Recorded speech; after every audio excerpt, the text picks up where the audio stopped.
एक लंबे समय पहले अवंतीपुरम नामक एक गांव था। उसमें अंकैया और सुब्बैया नामक दो व्यक्ति अगल बगल वाले घरों में रहते थे। उन दोनों में से अंकैया बहुत अमीर था। वो फसल का व्यापार और मिठाई का व्यापार करता था। सुब्बैया हर रोज के वेतन का काम करता था। अंकैया के घर के ठीक बगल में एक छोटी घर में रहता था। अंकैया को उसके अमीर घर के बगल में सुब्बैया एक गरीब घर में रहना पसंद नहीं आता था। उसको ऐसा एहसास होता था कि उसके वजह से उसकी घर की सुंदरता घट रही है। वो हमेशा यही सोचता था कि मौका मिलने पर वो सुब्बैया का घर हासिल करके उसे वहाँ से भेज देगा। अंकैया सुब्बैया पे गुस्सा के कारण हमेशा उससे कोई ना कोई विषय पर जबान लड़ाता था, लेकिन सुब्बैया हमेशा अंकैया की इज्जत करता था। एक दिन अंकैया उसके मिठाई के दुकान में उसका व्यापार करते रहता है। वहीं से गुजर रहा सुब्बैया अंकैया को उसके दुकान में देखकर उसके पास जाता है। अंकैया साहब, कैसे हो आप? ये देख अंकैया एक अजीब सा चेहरा बनाकर सुब्बैया को देख, हाँ ठीक है चल रहा है, ऐसे कहकर वापस उसके काम पे लग जाता है। अरे वाह, आज तो सारी मिठाइयाँ एकदम अच्छी सुगंध आ रही है। कोई नई मिठाइयाँ बना रहे हो क्या साहब? ऐसे पूछता है सुब्बैया। और सुब्बैया को हमेशा तंग करने के बारे में सोचने वाला अंकैया ऐसे कहता है, हाँ ठीक है, पैसे देकर निकलो यहाँ से। पैसे क्यों साहब? क्या क्यों? अब तक मेरे दुकान में बैठकर सारे मिठाइयों का सुगंध सूंघ लिया तुमने, उसके पैसे। हाँ? क्या सूंघने के पैसे भी देने पड़ेंगे? ये कहा कि नाइंसाफी है साहब। इंसाफ नाइंसाफी के बारे में बात मत करो, पहले पैसे देकर यहाँ से निकलो, ऐसे कहता है अंकैया। और क्योंकि सुब्बैया उसके बातों के व्यतिरेक नहीं बात कर पाया, वो चुपचाप पैसे देकर वहाँ से चले जाता है। और दूसरी तरफ अंकैया अपनी चालाकी पे खुश होकर ऐसे सोचता है, आज तो इसको बड़ा अच्छा बकरा बनाया मैंने। ऐसे अपने आप में खुश होते रहता है।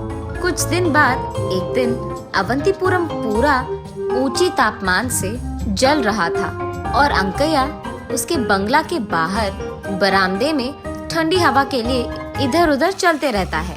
उसी समय वो देखता है कि उसके घर की सीमा के एक पेड़ के छांव के नीचे सुब्बैया बिस्तर लगाकर आराम से विश्राम करते रहता है। उसके पेड़ के नीचे सुब्बैया को आराम से सोते हुए देख अंकैया को बिल्कुल पसंद नहीं आता है। क्रोध में वो सुब्बैया के पास जाकर ऐसे कहता है, अरे सुब्बैया। उसकी आवाज सुनकर सुब्बैया अचानक उठ जाता है। उसे देख उसको नमस्कार करता है। साहब, क्या हुआ साहब? निकालो पैसे निकालो। मुझे पूछे बिना मेरे ही पेड़ के नीचे तुम विश्राम कर रहे हो? तुम्हारी इतनी हिम्मत? दो पैसे, जल्दी दो मुझे। क्या पेड़ के नीचे सोने के लिए भी पैसे देने पड़ेंगे अब? ये कहा कि नाइंसाफी है साहब।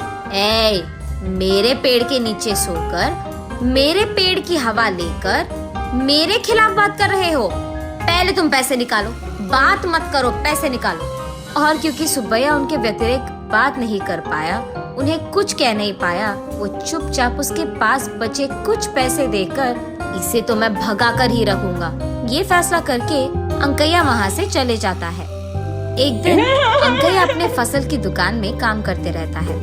वहाँ एक कौवा आकर उसके फसल को खाने लगती है। उस कौवे को देख अंकैया उसे वहाँ से भगा देता है।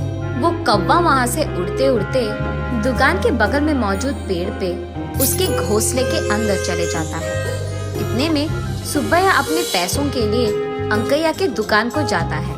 ठीक तभी कौवा उसके घोंसले के बाहर आकर सुब्बैया के ऊपर से उड़ता है। उतने में कौवे के पैर पे मौजूद सोने का हार सुब्बैया पे गिरता है। ये देखते ही अंकैया तुरंत सुब्बैया के पास जाकर, वो मेरा सोने का हार है, दे दो मुझे। ये क्या साहब, आपके आंखों के सामने ये कौवे ने सोने का हार मुझ पर गिराया, तो ये मेरा होगा ना।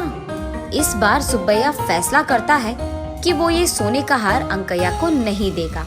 वो कौवा अभी अभी मेरे दुकान में फसल खा के गया है, इसीलिए वो मेरा है। ऐसे वो दोनों लड़ने लग जाते हैं। उन दोनों को लड़ते देख गांव का सरपंच वहां आकर पूछते हैं कि हुआ क्या। जब सरपंच को बात पता चलता है उनको अंकैया का लालच समझ आता है। इंसाफ तो यही है कि ये हार सुब्बैया को मिलना चाहिए। ऐसे कैसे होगा? उस कौवे ने मेरे दुकान का फसल खाया है, उसे मेरा एहसान चुकाना होगा और इसीलिए वो सोने का हार भी मेरा है। अच्छा, वो फसल किसका है? वो मेरा है साहब। कल ही मैंने वो सब अंकैया को बेच दिया है। उन्होंने तो अब तक उसके पैसे भी नहीं दिए। और क्या, क्योंकि उस कौवे ने सुब्बैया के दिए हुए फसल खाए हैं, वो हार भी सुब्बैया को ही मिलेगा। ऐसे नहीं चलेगा, वो सारा फसल मेरे दुकान में था, इसलिए वो मेरे ही होंगे। तब सरपंच सोचता है कि अंकैया को सबक सिखाना पड़ेगा। ठीक है, वो हार तुम्हें ही मिलेगा, लेकिन उससे पहले सुब्बैया को जो पैसे तुम्हें लौटाने थे वो दे दो। ये सुनकर अंकैया अंदर ही अंदर बहुत खुश हो जाता है। इतना ही है ना, अभी दे दूंगा। वो सुब्बैया को उसके पैसे दे देता है और क्योंकि सरपंच के बातों को वो ठुकरा नहीं पाया, सुब्बैया वो पैसे लेकर अंकैया को वो हार देने ही वाला था कि सरपंच कहता है, रुको सुब्बैया, रुको। ऐसे कहकर अंकैया से, हाँ अंकैया, आधे पैसे दे रहे हो, पूरा तो दे दो। अरे मैंने देखकर ही दिया सरपंच साहब, उसके फसल के इतने ही पैसे हैं। ऐसा कैसे होगा? उसके पैसे दिए बिना उसके फसल को एक पूरा दिन तुमने अपने दुकान में रखा है, अब उसका किराया भी तो देना पड़ेगा। ऐसे कहता है सरपंच। सरपंच की बातें सुनकर वो ऐसे सोचता है, ठीक है ठीक है, अब सोने का हार तो मेरा ही होगा ना। ठीक है, मैं बाकी पैसे भी लौटा दूंगा। फसल के सारे पैसे फिर से चुकाता है अंकैया। यहाँ सुब्बैया खुश होता है कि सरपंच ने उसका इंसाफ किया है और वो सोने का हार वो अंकैया को देने ही वाला था कि सरपंच फिर से, रुको सुब्बैया, रुको। अंकैया की ओर देखते हुए, अंकैया, सुब्बैया के फसल यहाँ रहने के कारण ही ना वो कौवा यहाँ आकर फसल खाया और इसी तरफ जाते जाते उसने उस हार को सुब्बैया पे गिरा दिया। इसीलिए इसके कारण तुम्हें और कुछ पैसे सुब्बैया को देना होगा। अब तक मैंने उसको ऑलरेडी दुगने पैसे दिए हैं, ये तो बहुत नाइंसाफ है। अच्छा, अगर एक कौवा तुम्हारे दुकान में फसल खाने के कारण वो हार तुम्हारे हासिल होना इंसाफ ही है, तो ये भी इंसाफ है। एक सोने के हार के सामने ये सारी तो छोटी चीजें हैं। ये सोचकर अंकैया कहता है, थोड़ा और पैसे सुब्बैया को देता है। खुशी से वो सारा पैसे लेकर सुब्बैया सरपंच की शुक्रिया अदा करके वो सोने का हार अंकैया को देकर दोनों अपने अपने रास्ते चले जाते हैं। अगले दिन सुबह पुलिस अंकैया के दुकान आकर, तुमको जो सोने का हार कल मिला है वो हमारे गांव के जमींदार की बीवी का है, इसलिए उसे हमें वापस कर दो, ऐसे पूछते हैं। ये सुनकर अंकैया कहता है, जाओ साहब, वो मेरा हार है, वो मैं बहुत पैसे देकर खरीदा हूँ, ऐसे कहता है।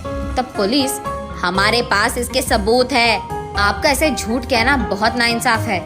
ये कहकर अंकैया को बेड़ियां लगाकर वहाँ से पुलिस स्टेशन ले जाते हैं। तो इस कहानी का नैतिक क्या है? अंकैया के लालच के कारण उसके पैसे भी गए और हार भी, उसका इज्जत भी।